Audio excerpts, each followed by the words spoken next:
Boa noite, queridos. Estamos aqui na nossa devocional dessa noite. Nós vamos mais uma vez juntos meditar na palavra do Senhor, pedir que Ele nos abençoe e que Ele esteja conosco. Quero convidar vocês para me acompanharem na leitura do Salmo de número 11. Salmo 11 diz assim a palavra do Senhor: No Senhor confio. Como dizeis a minha alma, fugi para a vossa montanha como o pássaro? Pois eis que os ímpios armam o arco, põem as flechas na corda, para com elas atirarem as escuras aos retos de coração. Se forem destruídos os fundamentos, que poderá fazer o justo? O Senhor está no seu santo templo. O trono do Senhor está nos céus. Os seus olhos estão atentos e as suas pálpebras provam os filhos dos homens. O Senhor prova o justo, porém ao ímpio e ao que ama a violência, odeia a sua alma. Sobre os ímpios fará chover laços, fogo, enxofre e vento tempestuoso. Isso será a porção do seu copo. Porque o Senhor é justo e ama a justiça. Os seus olhos olham para os retos. Amém? Irmãos, o Salmo de número 11 foi escrito por Davi quando ele era então perseguido por Saul por todos os lados, né? Nós conhecemos essa história. Saul queria matar Davi, Davi então se torna um fugitivo, se esconde dentro de uma caverna e ali fica durante muito tempo escondendo, fugindo de Saul, que queria matá-lo. Então, nesse contexto, ele escreve aqui o Salmo de número 11. Saul estava louco, mas ele estava no trono, e ele tinha, então, o poder nas mãos. E ele não se submetia a ninguém, e ele se julgava acima da lei. Ele era alimentado por mentiras, ele oprimia e ele matava. E nesse contexto, então, diante de um homem que tinha tanto poder sobre outros homens e que podia fazer aquilo que quisesse, né? Na verdade, só estava debaixo realmente do domínio e da autoridade de Deus. Mas, diante disso, aqueles homens, então, dizem para Davi: Davi, fuja. Fuja como um pássaro, né? Fuja. Diziam para ele que o inimigo já estava com a flecha apontada para o seu coração e que ele não tinha como escapar. Isso está aí nos versículos 1 e 2. Eles diziam: olha, os fundamentos estão destruídos, Saul acabou com tudo, ele é ímpio, o ímpio está reinando. Então fuja, você precisa fugir. A gente vê que nessa época os valores morais eles estavam arrasados desde o fundamento e ninguém sabia a quem recorrer. Tudo aquilo estava, o Estado, o governo estava aparelhado para o mal e a justiça não existia. E é engraçado que isso se parece muito com os nossos dias, né? A gente não cansa de ver notícias dessa forma e a gente então percebe que muitas vezes nós estamos sendo governados por homens ímpios que só desejam o mal. No nosso mundo há muita violência e a justiça ela é incapaz de corrigir os problemas. E muitas vezes, então, esse cenário em que nós vivemos hoje, né, apesar de nós não termos muitas vezes um inimigo que nos persiga diretamente, pessoalmente, mas quando nós olhamos o contexto do mundo, nós entendemos que nós somos perseguidos por várias coisas e que nós não temos, olhando para os homens, a quem recorrer, como Davi também se sentia assim. Nesse cenário cinzento, né, que Davi estava e que nós também vivemos, aqueles que só olhavam para as circunstâncias difíceis disseram a Davi para fugir e se esconder. Mas a pergunta é: por que fugir se você pode confiar em Deus? Né? Por que nós às vezes ficamos com tanto medo? Por que nós às vezes queremos desistir, queremos fugir das circunstâncias, se nós podemos confiar em Deus? Né? Davi mostra nesse salmo, respondendo a essa pergunta que os homens fizeram para ele, a esse questionamento, a essa sugestão de que ele devia fugir, ele mostra que ele tinha então razões para confiar no Senhor. Ele começa esse salmo dizendo: eu confio no Senhor. Né? E ele mostra então, em primeiro lugar, Davi compreende que Deus está no trono. No versículo 4, né? Davi diz: o Senhor está no seu trono, ele reina sentado no seu trono. Os homens, por mais poderosos e truculentos, não estão no controle da história e nem no controle das situações. Na verdade, os homens não controlam absolutamente nada. Irmãos, Deus dispõe da nossa vida da maneira como Ele deseja. E não é só da vida dos salvos, não, é da vida de todos os homens, porque Ele é o dono de todos os homens e de todas as coisas. E fica fácil perceber isso quando nós vemos de repente pessoas que se julgam tão poderosas, sendo às vezes destruídas, né? Ou às vezes estão no momento mais grandioso da sua vida, da sua existência, e Deus simplesmente recolhe a vida dessas pessoas, porque Ele é o dono. Os homens, por mais que se sintam capazes ou poderosos, eles não estão no controle de absolutamente nada, nem da sua própria vida. Deus é quem levanta reis, é quem destrói reis. Ele é que estabelece o governos, e Ele é que desfaz os governos na hora em que Ele quer. Ele levanta reinos e abate reinos. Às vezes nós olhamos para os países, né, para as guerras que se travam entre um e outro, ou às vezes para a política internacional, e nós pensamos assim, nossa, esses homens aí, né, são poderosos, é uma coisa difícil, um com mais dinheiro e com mais poder que o outro, mas na verdade é Deus quem os levanta e Deus quem os derruba. Eles estão fazendo aquilo que Deus permite que eles façam, e muitas vezes até aquilo que está determinado por Deus, de acordo com o plano que Ele já traçou para o mundo, porque nós sabemos que esse mundo já tem a sua história contada e finalizada, e é assim que Deus então trabalha. O trono de Deus é eterno, né? E o poder dele é irresistível.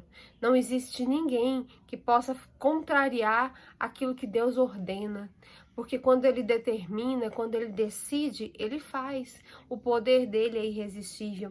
Ninguém pode desafiar a soberania de Deus e prevalecer contra ele. O homem que se rebela contra Deus, ele é abatido, ele é destruído, porque o poder de Deus é soberano ao homem. O Deus soberano, e ele está atento a todas as coisas que acontecem na terra. Seus olhos sondam os filhos dos homens. Aqueles que maquinam o mal e colocam em prática podem escapar da justiça dos homens, mas não podem se esconder daquele que tudo sabe, que a todos vê e que a todos sonda. Deus conhece os desígnios, os propósitos, aquilo que vai no coração do homem. Ele vai muito além daquilo que os homens fazem, muito além daquilo que os homens dizem, porque Ele conhece o coração. Ele é aquele que tudo vê e a quem tudo sonda. E ninguém pode se esconder, então, do Senhor. É Ele que está no controle. Por isso que Davi disse: eu confio no Senhor, porque Ele está assentado, reinando sobre o trono. A Ele pertence o trono deste mundo. Em segundo lugar, Davi compreende que Deus põe à prova tanto o justo quanto o ímpio. Está aí no versículo 5.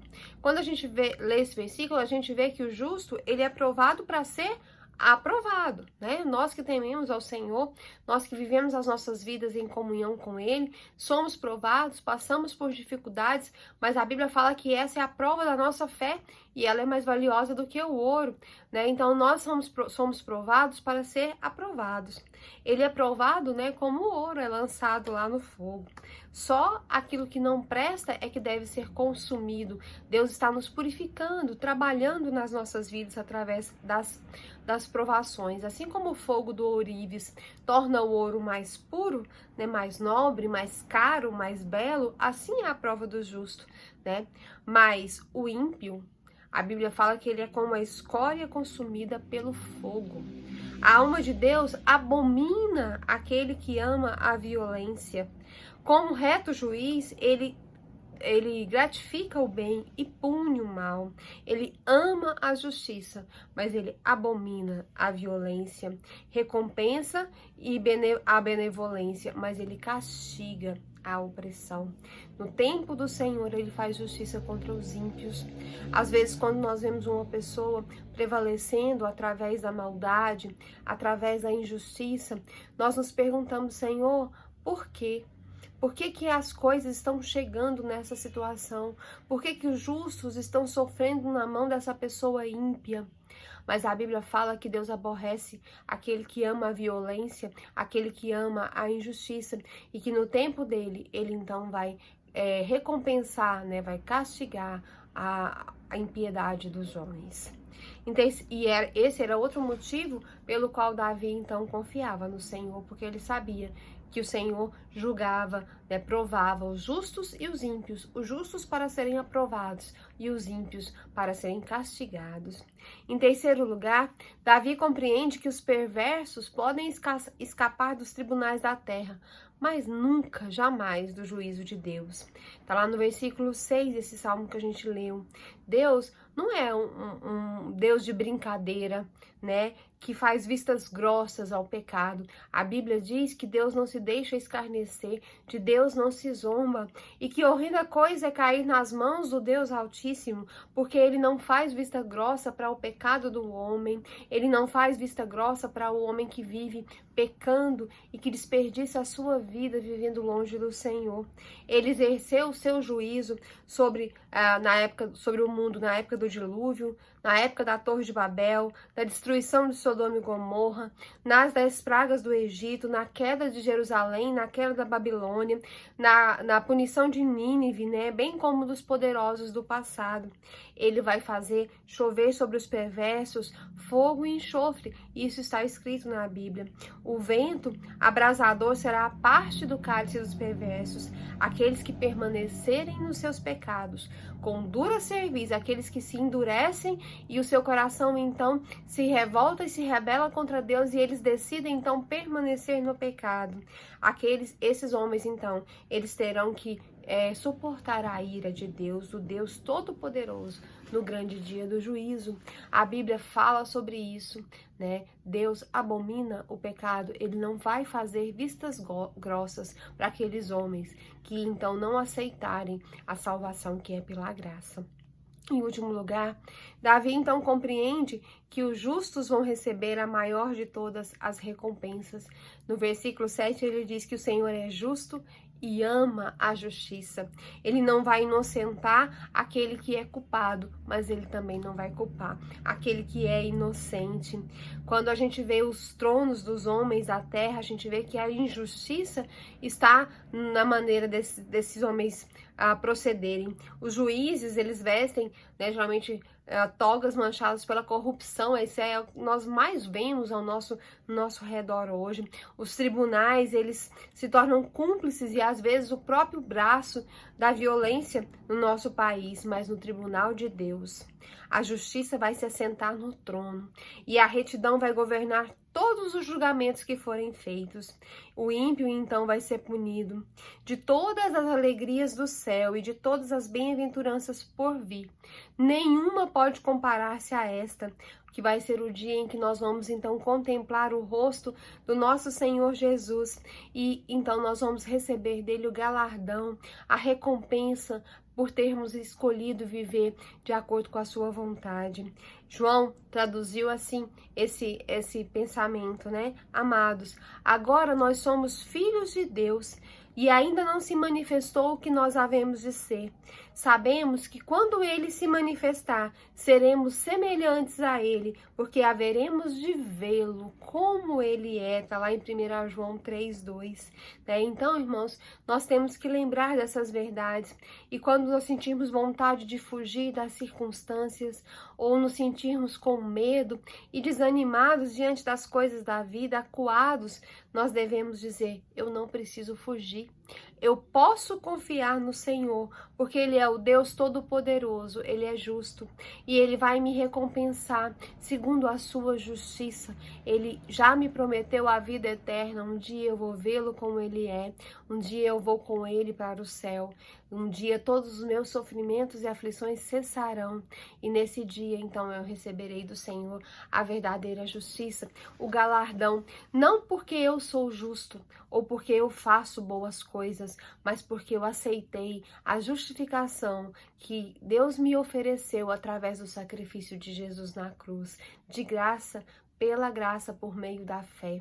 E essa é a certeza que nós então temos em Cristo Jesus. Amém? Nós não precisamos ter medo, nós não precisamos fugir, porque nós podemos confiar no Senhor que julga os justos e os ímpios. Amém? Vamos orar nesse instante, vamos colocar as nossas vidas diante do Senhor, o nosso mundo, pedir que Ele nos ajude a ser firmes, né? A não nos sentir acuados, amedrontados, mas a confiar nele de todo o nosso coração. Colocar os enfermos diante do Senhor. Irmã Daliane pediu hoje à tarde pelo seu filho Samuel, que está enfermo. Vamos lembrar de orar pelo Samuelzinho. E vamos orar também pela nossa igreja. Vamos orar por todos nós. Vamos orar nesse instante. Ó Deus de graça, Deus de misericórdia, Senhor Todo-Poderoso, o Senhor que está sentado no trono, o Senhor que governa os reinos, que é dono de todas as coisas, que domina e faz conforme a tua vontade. Senhor, o Senhor que é Deus sobre tudo e sobre todos. Ó Deus, o Senhor que é o centro de tudo que existe, o Criador de todas as coisas, o Senhor contra quem ninguém pode prevalecer, o Senhor que é dono da vontade perfeita, da justiça perfeita, o Senhor que é a retidão. Ó Deus, nós te louvamos porque nós podemos chegar aqui diante do Senhor. Ó Deus, e nós podemos afirmar que nós podemos confiar no Senhor, porque o Senhor não falha, o Senhor não muda, o Senhor não mente. Ó Deus, como é glorioso estar seguro nas tuas mãos, como é glorioso saber que o Senhor, que é esse Deus tão grande e tão poderoso, cuida de nós. Senhor, nós te louvamos pela salvação que o Senhor nos concedeu em Cristo Jesus. Nós te louvamos porque um dia nós vamos ver o Senhor como o Senhor é, nós vamos receber o galardão da justiça, não pelas obras que nós fizemos, mas pela salvação que o Senhor nos deu em Cristo Jesus. Senhor, como nós te louvamos, como nós te exaltamos, como nós te engrandecemos, Senhor, como nós te amamos. Senhor, e nesse instante nós queremos, no nome poderoso de Jesus, apresentar diante do Senhor, ó Deus, com confiança, as nossas necessidades, os nossos pedidos, ó Deus, aquilo que está nos afligindo. Ó Deus, nós temos dificuldades no nosso dia a dia, nós enfrentamos dificuldades, enfermidades físicas, nós enfrentamos enfermidades emocionais, nós enfrentamos, ó Deus, uma luta diária contra a nossa carne, contra a nossa vontade. E é por isso que nós precisamos que o Senhor então nos fortaleça. Ó Deus, que o Senhor esteja fortalecendo as nossas vidas, nos ajudando a estar mais perto do Senhor. Abençoa, ó Deus, aquelas famílias, aqueles irmãos que têm enfrentado problemas no seu lar, no seu relacionamento conjugal, com os seus filhos. Ó Deus, o Senhor é um Deus de toda sabedoria. Nos enche com a sabedoria vinda do céu, para que possamos saber o que dizer, o que falar e o que fazer. Afasta, ó Deus, o inimigo dos nossos lares, ó Deus. Afasta, ó Deus, o poder, ó Deus, do mal dos nossos lares. Que, ó Deus, nós possamos conseguir, ó Deus, marchar à frente, avante, que os nossos lares sejam, ó Deus, fortificados, fortalecidos, guardados, protegidos pelo Senhor. Senhor, nesse instante queremos te pedir por aquelas famílias que enfrentam, ó Deus, dificuldades financeiras, aqueles irmãos que precisam de emprego, que precisam ver portas se abrindo para solucionar os seus problemas financeiros, para terem um sustento, ó Deus. Ó Deus, ser com os teus servos, ser com o teu povo. Abençoa as nossas igrejas, ó Deus, para que nós possamos ser sustentados também materialmente pelo Senhor. Renova no coração dos teus servos a necessidade da fidelidade, ó Deus, com as ofertas, com os dízimos, ó Deus, com aquilo que é devido ao teu reino, à tua casa. Ó Deus, nesse instante queremos te pedir, ó Deus, que o Senhor esteja abençoando nossa campanha de missões. Ó Deus, toma conta dos missionários aonde eles estiverem, que o Senhor possa estar guardando as suas vidas, que o Senhor possa estar abençoando cada trabalho, cada projeto. Senhor Deus, também queremos te pedir nesse instante pelos enfermos, aqueles que têm lutado contra o Covid. Ó Deus, nós não sabemos, não conhecemos todos, mas o Senhor sabe. O Senhor está presente em cada leito de enfermidade nesse momento. Então, ó Deus, faz a tua vontade que é boa, que é agradável, que é perfeita. perfeita.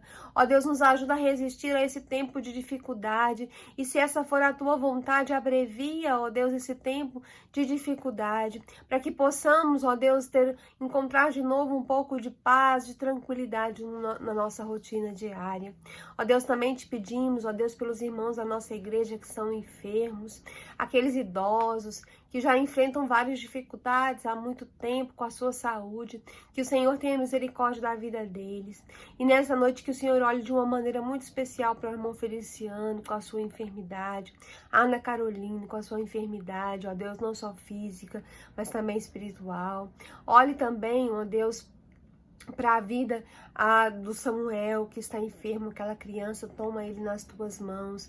Tia Selma, tia Geraldo, tia Tereza, que o Senhor tenha misericórdia desses irmãos. Irmã Maria de Fátima, que tem pedido pela sua saúde, que o Senhor esteja abençoando. Irmã Marli, irmã Roseli, irmã Silvia, irmã Maria José, irmão Levi, irmã Sandra, irmã Lucineide, irmã Helenita, o pastor. Ó Deus, toma essas vidas nas tuas mãos e abençoa. Senhor Deus, também queremos te pedir por aquelas famílias enlutadas, que têm enfrentado dificuldade porque perderam seus entes queridos. Família do tio Chiquinho, lá em Porá, que o Senhor esteja confortando. Ó Deus, também te pedimos, ó Deus, pela família da irmã Welcia.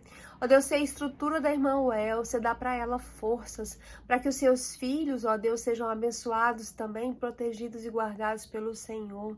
Abençoa também, ó Deus, a família da irmã Rose, do pastor Marcos, lá em Caldas Novas. Tem misericórdia do teu povo, ó Deus, sofrendo nesse momento. Senhor, também queremos te pedir, ó Deus, por todas as pessoas que nos assistem, que têm colocado as suas vidas diante do Senhor, ao Giovanni, a sua família, ao Biana e sua família, a Sueli e sua família, a Cidinha e sua família, a Miriam Genu e sua família, ó Deus, todas as famílias da igreja. O Senhor esteja abençoando, o Senhor conhece cada necessidade, porque o Senhor é o Deus que tudo vê e a quem tudo sonda. Então tem misericórdia, ó Deus, olha para nós, perdoa os nossos pecados, tira de nós aquilo que é mal, aquilo que não te agrada, aquilo que vai contra o Senhor e coloca em nós o desejo de te servir melhor. Ó Deus, nós te engrandecemos. Nós te louvamos, nós te glorificamos. Nos ajuda, ó Deus, a querer aquilo que o Senhor quer, a fazer a tua vontade com alegria. Estabelece em nós o teu propósito, nos dá a visão espiritual da tua vontade para as nossas vidas. Nós te louvamos, te engrandecemos e te exaltamos nessa noite, no nome poderoso de Jesus. Amém. Amém. Que o Senhor esteja nos abençoando, abençoando você e sua família. Amanhã é domingo, nós temos EBD online, 10h15 da manhã, no Facebook e no YouTube. E amanhã à noite o nosso culto é presencial às 19 horas, mas você pode acompanhar através do Facebook, teremos celebração da Ceia do Senhor. Que o Senhor esteja então nos abençoando. Amanhã também estaremos levantando oferta para missões.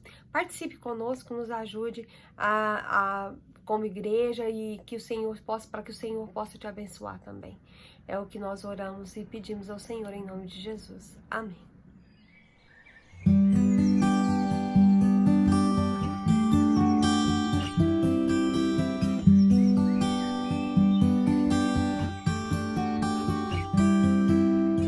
Olhe para o céu e na lembrança guarde bem, decore o brilho da estrela mais querida. Canta teu canto sobre os raios do luar. Demora um pouco, pois o sol já vai nascer, porque os seus hão de passar, e quando a última estrela de tão sozinha se apagar, quando ninguém mais se lembrar de como era a alvorada, só a palavra do Senhor é para sempre.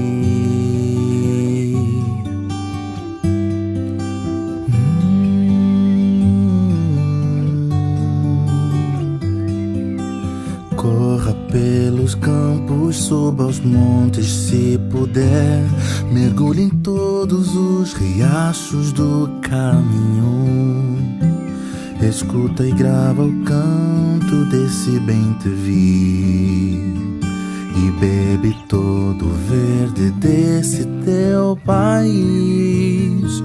Porque a terra de passar, e quando a última cigarra no fim do canto arrebentar, quando ninguém mais se lembrar de sua flora mais querida, só a palavra do Senhor é para sempre. Oh, porque a terra de passar, e quando a última cigarra no fim do canto arrebentar, quando ninguém mais se lembrar de como era a alvorada, só a palavra do Senhor é para